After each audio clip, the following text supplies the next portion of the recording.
مگر nobody is making a plan to fix our energy sector.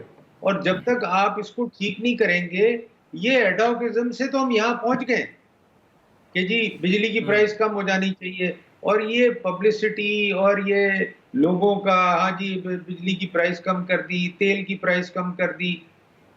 Pakistan has no plan, no energy plan, no plan کہ جی ہم اپنی energy mix کیسے ٹھیک کریں, ہم اپنی پیٹرولیم پہ جو ریلائنس ہے اس کو کیسے ٹھیک کریں, کوئی پلاننگ ہی نہیں.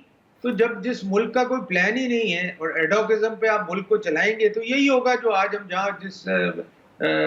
جہاں کے ہم کھڑے ہو گئے.